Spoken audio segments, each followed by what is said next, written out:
Olá, seja bem-vinda, seja bem-vindo ao estudo do Evangelho segundo o Espiritismo. Hoje nós vamos ver o prefácio.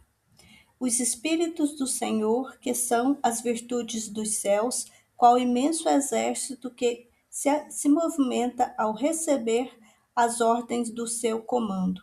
Espalham-se por toda a superfície da terra e, semelhantes a estrelas cadentes, vêm iluminar os caminhos e abrir os olhos aos cegos. Então, aqui o Espírito de Verdade anuncia o início da grande renovação espiritual da humanidade.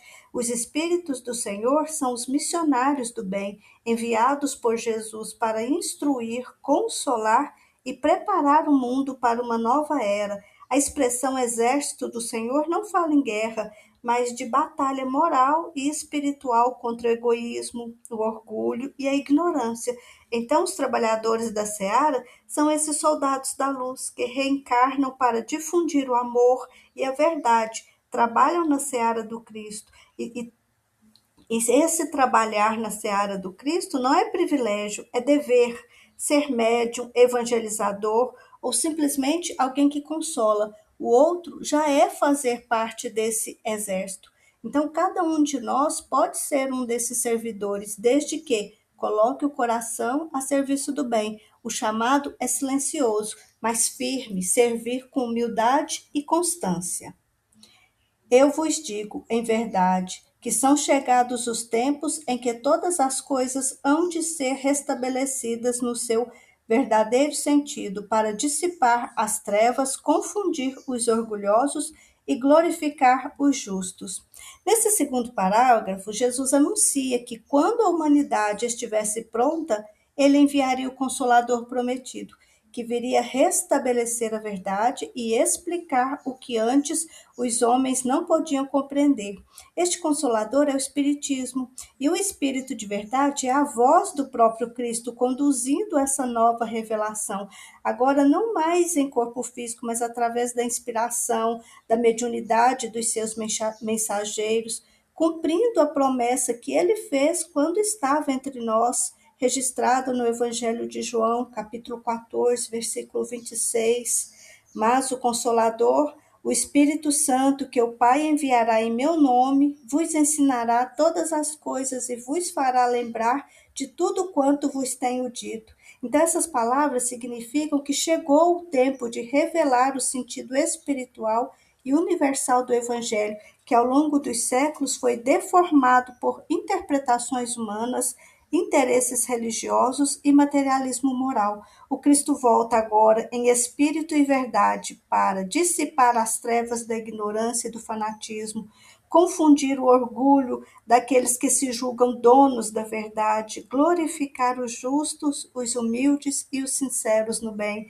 Então, essa mensagem é o chamado direto do Cristo para a regeneração da humanidade. As trevas que ele menciona são as da consciência, não a do mundo exterior.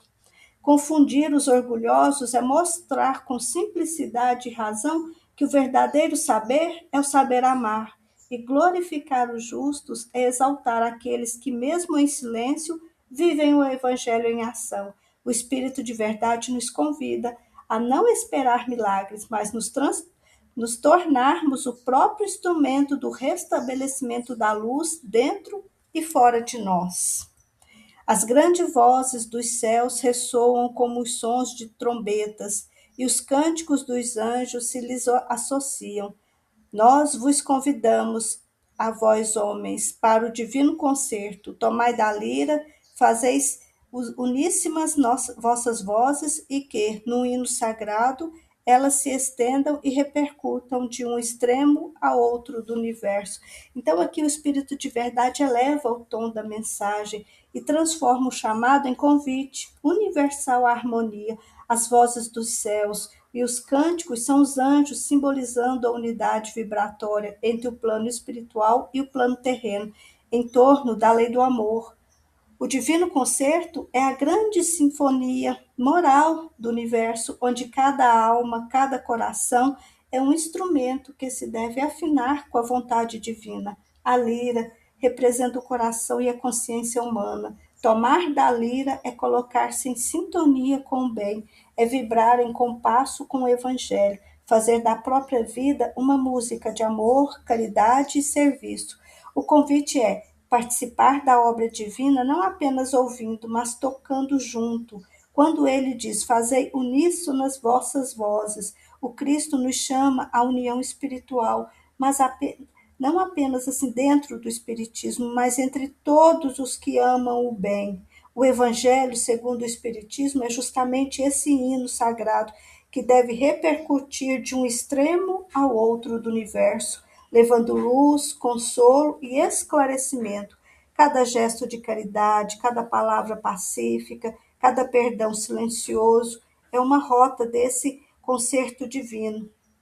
Nesse trecho, é um chamado para agir em conjunto com Cristo. O mundo se encontrará, o mundo se encontrará em harmonia quando cada alma tocar sua parte e nenhuma voz tentar sobressair a outra. O ensinamento é simples: afina-te com amor e serás parte da melodia do Cristo. Homens, irmãos, a quem amamos, aqui estamos junto de vós, amai-vos também uns aos outros e dizei do fundo do coração, fazendo as vontades do Pai, que está no céu: Senhor, Senhor, e podereis entrar no reino dos céus. Então, neste último parágrafo, encerra o prefácio com a ternura e autoridade divina.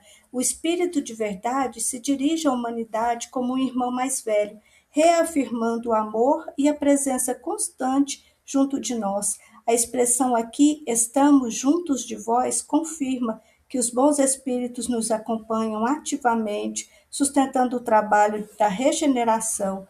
O Cristo retoma nessa frase final o ensinamento que está no Evangelho de Mateus, capítulo 7, versículo 21. Nem todo o que me diz Senhor, Senhor, entrará no reino dos céus, mas aquele que faz a vontade de meu Pai que está nos céus. Ou seja, não basta professar a fé, é preciso vivê-la. O amor ao próximo é o passaporte para o reino de Deus. Dizer Senhor apenas com os lábios é estéril. Dizer com o coração e com obras é entrar em comunhão real com o Cristo. O prefácio termina com a lição central de todo o Evangelho: amai-vos uns aos outros. Mas há outro caminho, mas não há outro caminho, não há outro meio. Esse amor deve ser ativo, constante, silencioso e desinteressado. Os 4 parágrafos formam o manifesto da nova revelação. O primeiro, os Espíritos do Senhor descem à terra. No segundo parágrafo, Jesus anuncia o restabelecimento da verdade. No terceiro, convida todos ao concerto divino da fraternidade. E no quarto, encerra com o apelo supremo: amai-vos. O Evangelho, segundo o Espiritismo, nasce assim sobre a própria voz do Cristo, chamando a humanidade a transformar o conhecimento em amor e fé em obras. A FEB colocou uma nota depois do prefácio, eu vou ler. Nota da FEB. A instrução acima, transmitida por via mediúnica, resume a um tempo o verdadeiro caráter do Espiritismo e a finalidade desta obra. Por isso foi colocada aqui como prefácio. Espírito de Verdade.